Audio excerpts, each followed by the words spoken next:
Friends, சூப்பரான எண்ணெய் கத்திரிக்காய் குழம்பு, அதுவும் நல்லெண்ணெய் போட்டு எப்படி செய்யுதுன்னு பார்க்கலாம் வாங்க. கத்திரிக்காய் எடுத்திருக்கேன் சின்ன சின்னதாக, அதை எப்படி கட் பண்ணி வச்சுருக்கேங்க.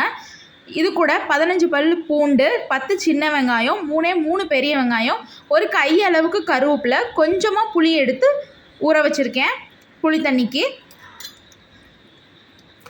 ஒரு வாணலில் கொஞ்சமாக கடலை எண்ணெய் சேர்த்துட்டு 1 ஸ்பூன் சீரகம் ஆட் பண்ணிக்கோங்க. நல்லா சீரகம் பொரிஞ்சதுக்கப்புறம் 1 ஸ்பூன் சோம்பு, 10 மிளகு தூள் இல்லைங்க, மிளகாவே ஆட் பண்ணிக்கோங்க. அப்புறம் கட் பண்ணி வச்சுருந்தா பெரிய வெங்காயம் 3 இருக்குது இல்லைங்களா, அதையும் ஆட் பண்ணிவிட்டு ஒரு 6-7 பூண்டை மட்டும் ஆட் பண்ணிக்கோங்க. இது கூட கொஞ்சமாக கருவேப்பிலை ஆட் பண்ணிக்கோங்க. வீட்டிலே அரைச்ச மிளகாத்தூளுங்க, அதாவது மல்லி மிளகா இதெல்லாமே போட்டு அரைச்சது, அது 3 ஸ்பூன். அதே மாதிரி சக்தி சில்லி பவுடரில் 1 ஸ்பூனுங்க. இது கூட மூடி தேங்காய் திருவி வச்சுருக்கேன், அதையும் ஆட் பண்ணிக்கணும். ஒரே ஒரு பெரிய தக்காளியை மட்டும் கட் பண்ணி ஆட் பண்ணியிருக்கேங்க. ஏன்னா புளித்தண்ணி வேறு இருக்குது இல்லையா, நல்லா வணக்கி விட்டு ஆற வச்சு மிக்ஸி ஜாரில் மாற்றிட்டு அரைச்சி எடுத்துக்கோங்க.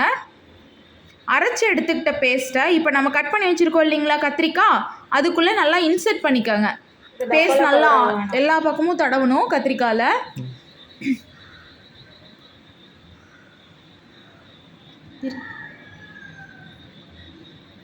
எதுக்கு இப்படி பண்ணுறோம் அப்படின்னு பார்த்தீங்கன்னா, இது அந்த கத்திரிக்காய் சாப்பிடும்போது அது ஒரு டிஃப்ரெண்ட் டேஸ்ட்டாக இருக்குங்க.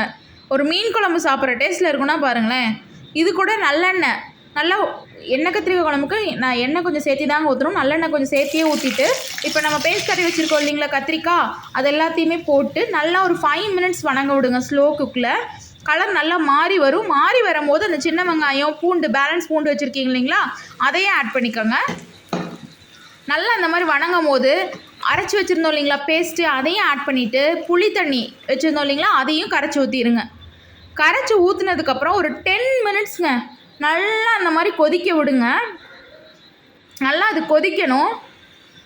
இப்போ நம்ம எண்ணெய் கத்திரிக்காய் குழம்புலாம் அன்னைக்கு செஞ்சு சாப்பிட்றத விடுங்க, அடுத்த நாள் சாப்பிட்றோம் பாருங்கள், அதுதான் பயங்கர டேஸ்ட்டாக இருக்குங்க. நீங்களும் ட்ரை பண்ணி பாருங்கள் கண்டிப்பாக.